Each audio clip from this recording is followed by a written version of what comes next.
بعض علماء دین ہے وہ جب نماز شروع کر لیتے گلا کنکار لیتے. اب فقہا کہتے ہیں کہ ایسی نماز ٹوٹ جاتی ہے. ہدایہ میں لکھا ہے وَتَنَخْنُهُ بِلَا عُذْرٍ تُفْسِدُ الصَّلَاةَ. گلا کنکارنا بغیر سخت مجبوری کے نماز فاسد ہوتی ہے، ٹوٹ جاتی ہے. ایک بہت بڑے عالم تھے اور واقعی مسلم عالم تھے. ہمارے ہاں مہمان ہوتے تھے تو نماز کے بھی شوقین تھے، میں ان سے پڑھاتا تھا. ویسے ہی پختونوں کے ہاں یہ مسئلہ ہے کہ عالم دین جب مہمان آئے تو مقامی عالم اس کو کہتے ہیں حضرت آپ نماز پڑھائے. ہندوستانی خوش نہیں ہوتے، وہ کہتے ہیں ہمیں آرام سے کھڑے ہونے دو. نہیں مجھے نہیں شکولے باقی آپ پروفیسران دی، لیکن وہ صحیح معنوں میں علماء ہیں، بہت خوش ہوتے ہیں. تو وہ یہاں نماز پڑھاتے تھے ہمیشہ. یہ قدیم نمازی جانتے ہیں انہیں.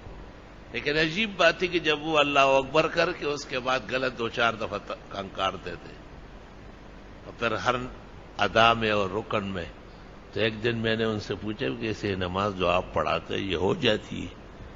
آپ بڑے محدث ہیں لیکن صاحب ہدایہ فتح القدیر صاحب عنایہ بنایا چلپی وہ کہتے نہیں ہوتی. یہ میرا گلا خراب ہے، آپ کو معلوم نہیں ہے، سخت سردی لگی ہے. ٹھیک ہے. میں نے کہا نماز 4 منٹ کی ہے، اس میں آپ 13 مرتبہ کنکارے اور 1 گھنٹہ ہو گیا کہ آپ دفتر کے سامنے بیٹھے، ایک دفعہ بھی نہیں کنکارا.